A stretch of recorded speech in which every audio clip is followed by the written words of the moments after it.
seluruh Mbak Yu dimanapun berada. Saya Mbak Yu. Saya akan menjawab lagi soal pertanyaan virus corona. Dari pertama statement saya bahwa virus corona tidak akan berakhir dan akan ada di muka bumi ini. Tinggal bagaimana kita menyesuaikan pergantian peradaban ini. Dan tidak gampang orang bisa bicara virus corona akan hilang, tidak. Tapi kita sebagai manusia berusaha wajib untuk menanggulanginya dengan semaksimal mungkin dan semampu mungkin, karena semoga di anak negeri kita tuh yang luar biasa pandai-pandai bisa mencetuskan suatu teori ataupun pengobatan bisa untuk membuat virus corona itu bisa mereda dan insya Allah akan menghilang. Tapi secara terawangan saya, virus corona memang akan memporak-porandakan kehidupan kita dan membuat ekonomi kita juga hancur, dan kondisi semakin menjauh, semakin kedepannya kehidupan kita tidak bisa bertahan, memang seperti kesaring di filter.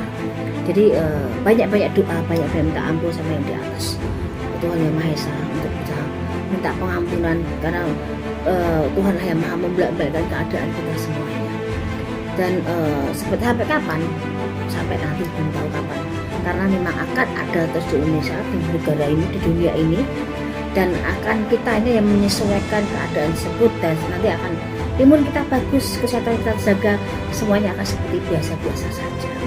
Tapi sekarang kita untuk penyesuaian itu kita harus tahu peraturannya, untuk koreksi diri semuanya, untuk kita kembali dengan aturan pemerintah untuk kebaikan kita semuanya.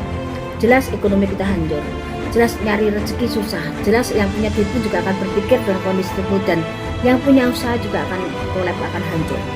Bagaimana kita menyiasati semuanya? Banyak doa dan usaha. Pasti ada celah di mana kesalahan itu ada, dan pasti Tuhan menyelipkan kebaikan di antara itu semuanya. Jadi waktu ditanya Mbak Yu, corona itu seperti apa dan bagaimana? Saya bilang perhatian peradaban, dan kita harus menjaga semuanya. Ikuti aturan pemerintah, dan semoga kita di rumah, stay di rumah, kita juga dapat rezeki dengan cara apapun, dengan usaha apapun. Dan semoga tindak kriminal yang saya takutkan, ada huru-hara ataupun ada tindakan kriminal semakin meningkat, semoga tidak ada. Itu harapan saya sebagai seorang manusia, karena dengan ekonomi yang susah, mencari uang juga susah, orang akan cenderung berpikir negatif, itu akan lebih mudah dengan keterbatasan kemampuan. Tapi kembali ke manusianya siapapun itu, karena virus corona itu seperti kita berperang dengan hal yang tidak kelihatan, tapi hasilnya sangat nyata. Dari pertama saya bilang, virus corona itu semakin hari akan semakin meraja, semakin memporak-porandakan kehidupan kita. Jadi sampai detik ini pun belum ada solusi untuk bagaimana virus corona akan berakhir. Tapi saya yakin di balik semuanya kita coba yang luar biasa ini, kita diberi kemampuan untuk bisa menyesuaikan keadaan ini, dan semoga ada solusi bagaimana kita bisa hidup selayaknya seperti kemarin lagi, yang tanpa batas, yang ibaratnya tidak mati, bisa ketemu keluarga, bisa lebaran seperti biasa, bisa kumpul-kumpul teman, saudara, bisa silaturahmi. Itu yang kita harapkan, karena kita kangen di mana masa-masa kita bisa bersilaturahmi dengan tanpa batas seperti sekarang. Tapi ada satu hal yang kita ambil nilai-nilai positifnya, bahwa menjaga kesehatan itu kita utamakan. Dan sekarang kembali ke zaman yang dulu, yang kita salaman hanya seperti yang Jawa, hanya ada depan dada kita, dan menjaga kebersihan. Zaman dulu juga depan rumah juga ada gentong-gentong, sekarang juga ada lagi tempat air. Jadi banyak hal yang kita ambil untuk menjaga kebersihannya. Memang dari segi ekonomi sangat susah, sangat hancur, dan kita hanya mencari sisa saat ini. Yang punya duit pun juga belum tentu bisa terhindar dari corona, karena corona tidak mengenal siapa Anda, harta kita, kekuatan, kekuasaan, dan jabatan. Dia bisa menembus siapapun tanpa batas, dan hati-hati di sekeliling kita semuanya, karena virus corona sangat menghantui kita semua.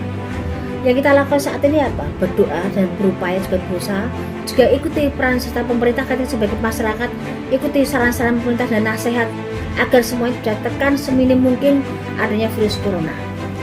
Dan harapan saya sebagai manusia, saya paranormal, tapi saya tidak punya daya untuk membasmi soal virus corona ini. Saya hanya bisa menerawang 2019, 2018, 2017 akan terlihat seperti pagebluk ini. Tapi terjadi 2020, dan sudah mulai ada di dunia ini 2019 yang sudah mulai dari China. Tapi semakin meraja saat ini. Ketar-ketir ya, karena masih akan ada beberapa hal virus yang akan terangkat juga. Tapi ini sangat memperak-merakkan kehidupan di dunia ini, dan semua peraturan bisa dirubah semuanya karena keadaan yang tidak kita sangka sebesar dan sedahsyat ini. Ayo sebagai sama manusia berdoa, minta ampun, minta kekuatan. Semoga kita bisa mengatasi semuanya dengan minta ampun sama yang di atas. Semoga ada kesempatan kita untuk hidup layak lagi. Dan satu hal yang kita pelajari adalah kita syukur dan ikhlas. Karena dengan seperti itu kita bisa sebagai manusia bisa mengikhlaskan semuanya, bisa bersyukur dengan keadaan apapun. Karena saya yakin di balik kesusahan pasti juga ada hal yang baik yang bisa diberikan. Jadi saya jelaskan di sini bahwa virus corona belum tentu kapan berakhir, dan kita sebagai manusia hanya mengikuti jalurnya. Karena pergantian peradaban ini kita dituntut untuk menjaga kebersihan dan dituntut untuk menjaga batas antar manusia, karena untuk mengurangi berkembangnya dan bertumbuh kembangnya virus corona. Ini yang Tuhan maksud, agar kita bisa menjaga satu sama lain, dan hal yang tidak perlu untuk bersentuhan tidak bisa kita lakukan. Dan dengan silaturahmi jarak jauh kita juga harus bisa mengerti maksud Tuhan, agar kita tetap jarak jauh pun kita bisa bersilaturahmi dengan hal apapun yang Tuhan sudah maksudkan. Dengan doa, insya Allah dengan silaturahmi, dengan doa, dengan ucapan, insya Allah hati dan doa itu akan menembus di batas manapun.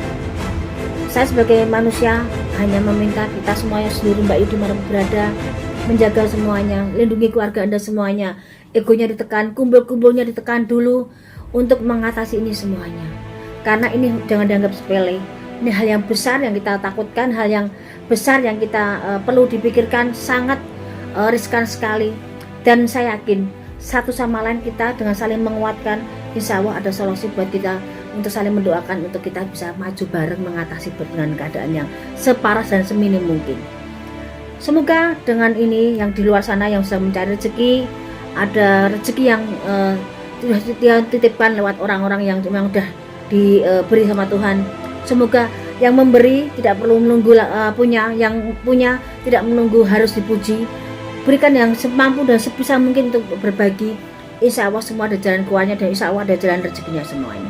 Sekali lagi, jaga kesehatan, jaga kondisi semuanya, jaga jarak semuanya. Insya Allah kita bisa mengatasi semuanya, walaupun tertatih-tatih, walaupun pelan, tapi insya Allah semua bisa diatasi dengan kondisi kita menjaga jarak dan menjaga lingkungan, juga menjaga diri sendiri. Lupakan egonya dibuang dulu, dibungkus dulu, dibuang sejauh-jauhnya dulu, untuk menenteramkan dan menenangkan, juga menjaga semuanya. Demikian saya bilang soal virus corona yang tidak akan ada akhirnya, tapi bisa diatasi dengan kita menjaga, dan kita akan menyesuaikan peradaban ini. Semoga apa yang saya utarakan dimengerti, dipahami. Saya minta maaf dari kekurangan saya dalam bicara. Semoga bisa diambil nilai positifnya, bisa diambil hal yang bisa diambil hal yang baik-baik saja. Saya bicara di sini bukan untuk menggurui, tapi kita untuk saling berbagi dan bercerita, juga saling mengasihi dan mendoakan. Jaga kesehatan, jaga jarak, dan ikuti nasihat pemerintah, dan ikuti semua aturan pemerintah buat kebaikan bersama. Sehat semuanya, salam merayu dan wassalamualaikum. Terima kasih.